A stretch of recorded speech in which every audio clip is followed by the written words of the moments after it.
Hola gente, ¿qué tal están hoy? Hoy vamos a hablar de por qué no envidiar el currículum de los demás artistas. Es normal que muchas veces ojeamos el currículum de los demás en la web o en algún sitio donde esté puesto y solemos replantearnos lo mal que está nuestro currículum, cómo habrán llegado a tener todo eso que tienen. Hoy voy a explicar un poco los trucos que utiliza la gente y a los que puede que no tengas acceso, pero que probablemente te harán sentir mejor. Vamos a ver cómo se consigue engordar el currículum con estas tres cosas: con dinero, con contactos y con trabajo y suerte. El objetivo de este vídeo es mejorar la autoestima. No es meterse con nadie, ni muchísimo menos. Cada uno tiene las opciones que tiene, las posibilidades que tiene, y si no las aprovechara sería tonto, evidentemente. Entonces, vamos a ver qué cosas se pueden engordar el currículum con este tipo de factores de los que ya sales de partida, digamos, para que cuando miremos el currículum de otras personas no nos sintamos mal y no pensemos que nosotros somos menos o no nos hagamos de menos o pensemos que no vamos a llegar. A ver, primero vamos a empezar. 1. El dinero. Con el dinero hay muchas cosas que se pueden hacer. Una de las cosas que más se pueden hacer son las residencias artísticas. La mayor parte de residencias artísticas son pagando. Muchas de ellas no tienen proceso de selección, por lo tanto, si tú pagas, entras directamente y puedes hacerla. Y hay residencias de todo tipo de cosas que pueden sonar muy bien en un currículum, porque hay residencias que son más generales, digamos, pero hay residencias específicas sobre grabado, residencias específicas sobre cerámica, que si tú tienes dinero y la pagas, la puedes poner en tu currículum y queda estupenda. Entonces, muchas veces cuando tú veas residencias artísticas, son pagas, porque es muy raro que sea alguna que no sea pagando, porque el negocio de estas residencias es precisamente llevar artistas que paguen. Y entonces, si tú ves que un artista, un compañero, alguien que conoces o alguien a quien has visto el currículum tiene 10 residencias artísticas y tú no tienes ninguna, no te sientas de menos, porque si tuvieras dinero, podrías tenerlas. O sea, eso es una cuestión de dinero, sin más. Luego es verdad que hay algunas residencias artísticas que aparte del dinero tienen un proceso de selección. Pero bueno, también hay que tener en cuenta que los procesos de selección para las cosas pagas ya se están quitando a la mayor parte de artistas que no se lo pueden permitir. Entonces no hay mucha gente que se presente y por lo tanto tienes muchísimas posibilidades. Así que tampoco tiene que ver tanto con la calidad de tu obra o el proyecto que presentes, digamos. Así que cuando veas muchas residencias artísticas, no te preocupes. Es una forma de engordar el currículum si tienes dinero. Si en este caso que me estás viendo tienes dinero, aprovecha y hazlo. En este caso, tener residencias artísticas no es algo que te perjudique a nivel del sector, es algo que está bien visto y también es algo que está bien visto cuando presentes tu currículum para organismos públicos, para empresas. Vamos a tener en cuenta dos cosas. Hay dos tipos de grupos de personas a los que te puedes dirigir. Uno son empresas, organismos públicos que no tienen nada que ver con el arte, pero que sí pueden pagar por tu obra. Esta gente no tiene idea. Lo que tú pongas va a misa. O sea, lo normal es que no sepan nada de arte. Puede que a veces tengan un asesor, puede que a veces tengan un departamento cultural en el que haya alguien que sepa. Pero lo normal y general es que les interese más bien cuántos seguidores tienes en Instagram y que tu currículum suene bien. Y ya está. O sea, tampoco les importa mucho el tipo de obra que hagas. Así que, por esta gente, cuanto más pongas, yo aconsejo poner cosas que sean de verdad, mejor. Luego está la parte del sector artístico. El sector artístico evidentemente sí conoce ciertas prácticas, pero hay muchas que se escapan. Por ejemplo, las residencias es imposible que alguien conozca todos los tipos de residencias que hay. Así que en este caso te beneficiaría poner residencias artísticas si las puedes pagar y puedes tenerlas y puedes hacerlas y pues mira, mejor que mejor. Es verdad que cuando llegas a cierto nivel en el arte sí que hay digamos, ciertas cosas que están reconocidas, ciertas residencias que están reconocidas, ciertas salas de exposiciones que están reconocidas y que si no es una de esas les va a sonar un poco a paja para rellenar, pero bueno, si en este momento, imagino que si estás viendo este vídeo no te encuentras en ese escalón, digamos, de la escalera y lo ves muy lejos, pues no te preocupes por eso ahora y preocúpate por intentar hacerte un buen currículum con lo que tengas a tu alcance. Más cosas que puedes hacer con dinero. Exposiciones, yo no lo recomiendo. Pagar por exposiciones no deberías hacerlo nunca. Son personas que se dedican a organizar un negocio que es cobrar a los artistas por exponer. Normalmente artistas que están desesperados. No te vale de nada, nadie te va a comprar la obra, no te va a dar ningún tipo de exposición. Entonces, realmente no te sirve. Es verdad que puedes colarlas, lo que dije antes, en instituciones públicas, en empresas, que miren tu currículum o que te lo piden, o que organizan convocatorias, gente que no tenga que ver con el sector. Es verdad que puedes llegar a colarlo como algo que está bien en tu currículum y que engorde tu currículum, pero dentro del sector del arte es mucho más difícil porque son ofertas que todos recibimos. Por lo tanto, si yo veo en tu currículum que aceptaste eso y yo ya sé cuáles son las condiciones de esa sala, digamos, yo ya sé la validez que tiene eso que pusiste y empezaría a dudar de todo lo demás que tienes en tu currículum, así que no lo recomiendo. Ni que decir para ya cuando estás en escalones más altos, o sea, está muy mal visto porque evidentemente perjudica a todo el sector. No pagues por exponer, por favor. Otra cosa que puedes hacer con dinero, festivales en el extranjero. O sea, la mayor parte de gente que tiene cosas en el extranjero es porque se lo puede permitir. Es así de sencillo. Cuando tú veas gente que tiene festivales en el extranjero, residencias en el extranjero, y tú digas, ¡buah! Esta persona ha expuesto fuera, porque es verdad que está muy valorado cuando tú ves en un currículum de alguien que ha hecho cosas fuera, que siempre te preguntan cosas nacionales e internacionales. Es verdad que se valora muchísimo. Pero la realidad es que para tú poder hacer eso fuera, siendo un artista normal del 99,9% de los artistas que intentamos sobrevivir, tienes que tener dinero. O sea, la mayor parte de festivales, como mucho, te pagan los materiales o te pagan algo por producción, pero te tienes que pagar el pasaje, te tienes que pagar la manutención, te tienes que pagar el alojamiento, todo. Entonces, si tú no tienes dinero para hacerlo, es muy complicado. Y es verdad que encima se valora más cuando pasas de un continente a otro. Por ejemplo, si tú estás en Europa, es verdad que se valora más cuando tienes has participado en festivales o en cosas que se hayan hecho en América. Y es verdad que si tú estás en el continente americano, es verdad que se valora más cosas que hayas hecho en Europa. Y esto es una realidad. Luego, cuando vuelves, ya tienes otro caché, aunque sea mentira. Pero el mundo del arte funciona así. Entonces, una cosa que puedes hacer con dinero es todo eso. Cuando tú veas compañeros o conocidos que tengan residencias, festivales en el extranjero, no te preocupes porque es una cuestión de dinero. No tiene que ver con la calidad, no tiene que ver con nada más. Si no tienes dinero y no te lo puedes permitir, no pasa nada. Ya está. O sea, puede que haya algunas convocatorias en las cuales te lo paguen todo, pero son convocatorias a las que se presenta muchísima gente. Muchísima. Porque imagínate lo que significa poder tener esa oportunidad. Entonces, no te sientas inferior por no tener esas oportunidades en el extranjero porque la mayor parte de la gente, la mayor parte de los artistas no se lo pueden permitir. Por dinero, e incluso muchas veces también tiene que ver con tu tipo de vida. O sea, hay personas que no pueden irse y hacer una residencia e irse 2 meses. No, tendría que ser que no tengas ningún tipo de responsabilidad, pero hay personas que tienen responsabilidades y no pueden permitírselo. Que pueden ser muchísimas cosas, desde que tengas hijos o desde que tengas que cuidar a tus padres o desde que tengas una abuela muy mayor y no te quieras ir o que tengas a tus perros. Cualquier cosa que te suponga una responsabilidad, no puedes irte y desaparecer 2 meses. Entonces, tampoco te preocupes porque el currículum de los demás muchas veces también se engorda con eso. Y no pasa nada. Así que vamos con el siguiente paso. 2. Contactos. Los contactos te pueden venir de serie, que esto es lo mejor de lo mejor. Tú ya naces en un círculo social concreto y evidentemente tienes muchos contactos.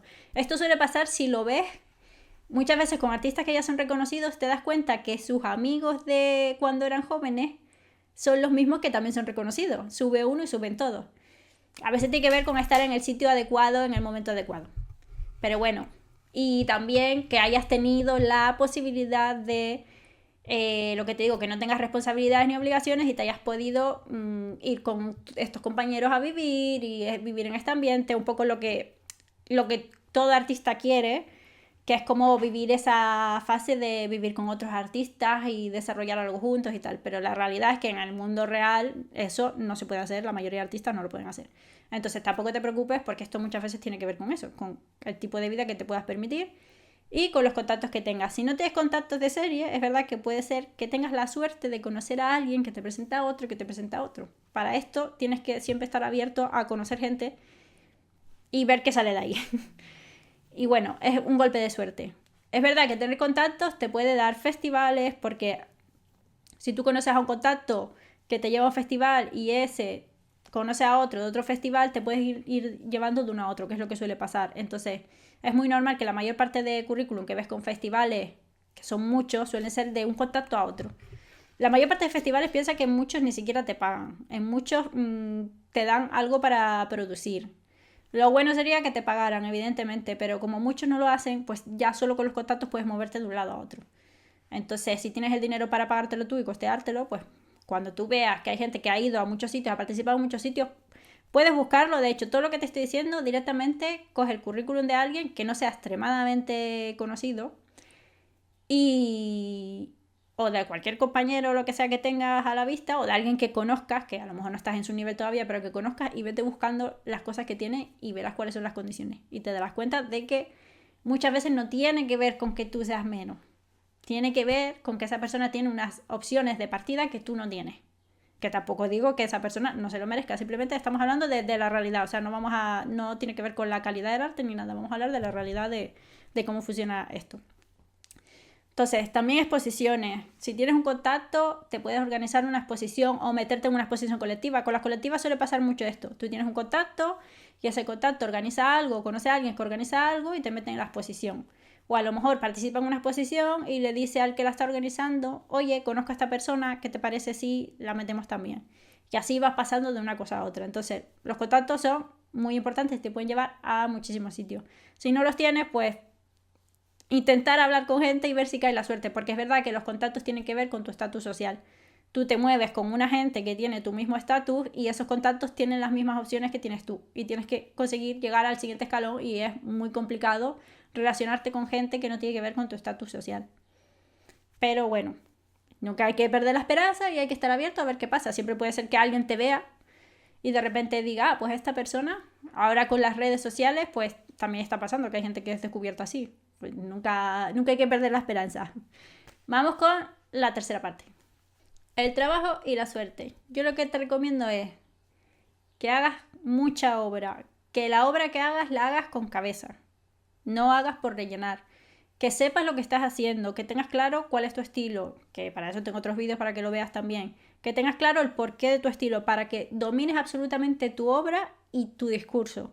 Y que todo sea lo más sincero posible. Que la documenta todo lo que puedas, el proceso, documentala de todos los ángulos, saca fotos. Si no tienes cámara, no pasa nada, saca fotos con el móvil. O sea, siempre es mejor documentarlo como sea que no documentar nada. Siempre te dicen, sí, tienes que tener una cámara y sacar buenas fotos y no sé qué, sí, pero la realidad es que no todo el mundo se puede permitir eso. Entonces, vamos a dejarnos de las tonterías que dice la gente que vive en situaciones privilegiadas y vamos a pensar en lo que nosotros tenemos. Entonces, sácalo con lo que tengas. Si tienes un móvil, pues con un móvil. Saca vídeos de cómo lo estás haciendo. Muchas veces, más hoy en día, la gente suele comprar más al artista que a la obra. Entonces, a lo mejor tú eres una persona que tienes mucho que aportar por tu propia personalidad y eso se refleja en tus obras. Entonces, muéstrala. Aprovecha las redes, muéstrate en redes sociales, muéstralo todo. Sobre todo, yo aconsejo no engañar y mostrarse como uno es. Crear un buen portfolio. Esto es una cosa que muchos artistas no tienen. Un portfolio. Desde el principio ya empieza a seleccionar las obras. No hace falta que tenga 80 páginas. Nadie va a mirar 80 páginas de un portfolio. Tú piensas que una persona que está mirando un portfolio no va a llegar ni a las 10 páginas. Porque cada vez tenemos menos capacidad de atención también. Entonces, selecciona aquello que te represente, que tenga que ver con donde vas a presentar el portfolio. Puedes tener varios portfolios. Porque esto es como cuando vas a buscar trabajo. Imagínate que vas a buscar trabajo de camarero y de socorrista. Tú no vas con el mismo currículum a un trabajo y a otro. Ni vas vestido igual a un trabajo ni a otro. Pues esto es lo mismo. Prepara un portfolio dependiendo de a dónde lo vayas a presentar. Que se vean bien las obras y también que cuente de qué van las obras, qué hay detrás de esas obras. O sea, piensa que al final los seres humanos muchas veces conectamos por las emociones. Así que ver solo la imagen no cuenta nada. Luego, cuando pongas el portfolio, también la medida de la obra, que se note la escala. Sácale fotos que se note la textura. Todo eso, un buen portfolio preparado, tienes que tenerlo. Otra cosa que tienes que hacer, relaciónate con otros artistas. Si no puedes físicamente, porque no vives en un sitio donde puedas relacionarte con otros artistas, porque vives en un pueblo pequeño, porque no conoces a otros artistas, hazlo por redes, por donde quieras. Pero intenta relacionarte con otros artistas. Intenta compartir cosas con otros artistas. Cuenta tus inquietudes y que te las cuenten para que veas que todos al final estamos en el mismo barco y a todos nos pasan las mismas cosas. Por ejemplo, una cosa que puedes hacer para empezar a moverte y conseguir un poco más de visibilidad, más contacto, es hacer colaboraciones. Intenta colaborar con otros artistas, con artistas que te gusten, que estén a tu nivel, porque es verdad que los artistas que no están a tu nivel probablemente ni te contesten, pero los artistas que están a tu nivel, pues únanse y hagan colaboraciones, únanse y busquen cosas para hacer juntos. Hay muchas formas de, si se unen, conseguir exposiciones. En otro vídeo voy a contar cómo conseguir exposiciones si eres una persona Nobel de cero, si no tienes dinero para organizar o si no te seleccionan. Hay muchos espacios donde se pueden exponer. También te voy a contar trucos para conseguir tus primeros festivales. Eres un artista que tiene un poquito más de experiencia. Coge tu currículum, mira lo que tienes y mira qué te falta. Por ejemplo, a lo mejor solo tienes experiencia dentro de el ámbito local. Intenta conseguir algo un poquito más afuera. A lo mejor nunca has ido a un festival, aunque has hecho muchas exposiciones. Intenta conseguir algún festival. Lo importante es empezar e intentar irte creando tu currículum poco a poco. Más que nada porque el currículum te va dando cierta seguridad después. A la hora de presentarte a cosas muchas veces piensas no, porque con el currículum que tengo y otras veces pues ya cuando ya empiezas a tener más cosas pues empiezas a tener más seguridad. También es verdad que cuando te presentas a convocatorias, que esto es algo que también voy a hablar de otro vídeo, es muy importante cómo te presentas. Y mucha gente no sabe presentar un buen proyecto en una convocatoria. Básicamente porque no saben, o sea, presentarlo, no porque el proyecto no sea bueno, sino por la forma de presentación, y voy a explicar cómo poder saltarse a toda esa gente y tener más posibilidades. Entonces, lo importante de esto es tener la autoestima bien. Muchas cosas que tienen los compañeros son porque tienen otras opciones que nosotros no tenemos. No pasa nada, cada uno parte de un punto diferente. Lo importante es que en tu punto consigas hacer lo más que puedas con lo que tengas. Esto es lo importante. Luego, cuando ves currículum de gente ya famosa, la gente va borrando las cosas del currículum. Entonces, no te preocupes porque si una persona te dice que expuso en una sala muy famosa, esa persona no empezó exponiendo en esa sala. O sea, evidentemente no vas a presentar un currículum con 600.000 cosas. Entonces, según tú vas avanzando en tu currículum, vas borrando cosas. Todo lo que suena un poco menos. O, por ejemplo, hay mucha gente que si tú has hecho 200 exposiciones colectivas y luego de repente empiezas a hacerte más conocido, empiezas a hacer muchas exposiciones individuales, empiezas a borrar todas las colectivas. Entonces, cuando tú ves currículum de gente que está ya en niveles muy altos, no te preocupes porque esa gente probablemente habrá pasado por todo el proceso que habrás pasado tú. O puede que no, porque hayan empezado en un escalón más alto por su propia posición social o lo que tengan de partida. Pero ha ido borrando cosas, esto te lo aseguro. Entonces ahí no te preocupes cuando lo veas porque ha ido borrando cosas. Nunca te compares con nadie que esté a ese nivel, porque su currículum no tiene que ver, o sea, lo que tú estás viendo es un extracto de las mejores cosas que tiene. No tiene nada que ver por todo lo que pasó antes. Y cuando veas gente que está a tu altura, que tenga currículum, que sean con muchas cosas que te parezcan muy engordados, pues tampoco te preocupes, porque muchas veces tiene que ver con esto que te digo de las opciones que tengas. Entonces, que no pasa nada, pero tú siempre ten en cuenta de dónde partes, intenta hacer lo mejor que puedas con las herramientas que tengas. Esto es el mejor consejo que te puedo dar. Y si puedes unirte con otros artistas que estén igual que tú, muchísimo mejor. Porque también hay muchas otras formas de conseguir tener un poco más de visibilidad en el arte. Por ejemplo, una de estas cosas es organizar cosas para otros artistas. Hay mucha gente que se hace famosa, consigue contactos, que se hace famosa entre comillas, digamos en ámbitos más locales o en ámbitos más reconocida, vamos a decir, en ámbitos más nacionales, a través de organizar cosas. Por ejemplo, si tú eres el que organizas un festival y ese festival al principio lo pasarás mal organizándolo, pero cuando lleve 5 ediciones y sea muy famoso, todos los demás artistas que antes estaban al mismo nivel que tú querrán participar en ese festival y tú ya estarás, para la percepción de la gente, estarás en otro nivel y la gente empezará a tratarte de otra forma. Entonces hay mucha gente que lo que hace es saltarse el tramo de me lo voy a trabajar todo de artista y lo que voy a hacer es trabajármelo a costa de los artistas, digamos, organizando yo las cosas para ganarme mi estatus desde esa forma. ¿Qué pasa? Que así también puedes conocer mucha otra gente, porque si tú estás organizando el festival, puedes conocer a gente que organiza otro festival, que a lo mejor están en otro estatus social, digamos. Entonces, esto es uno de los trucos también que hacen muchos artistas, que es directamente pasar del participar al organizar ello. Así que este truco te lo dejo así como para cerrar, ya te daré otros truquitos en otros vídeos. Chao.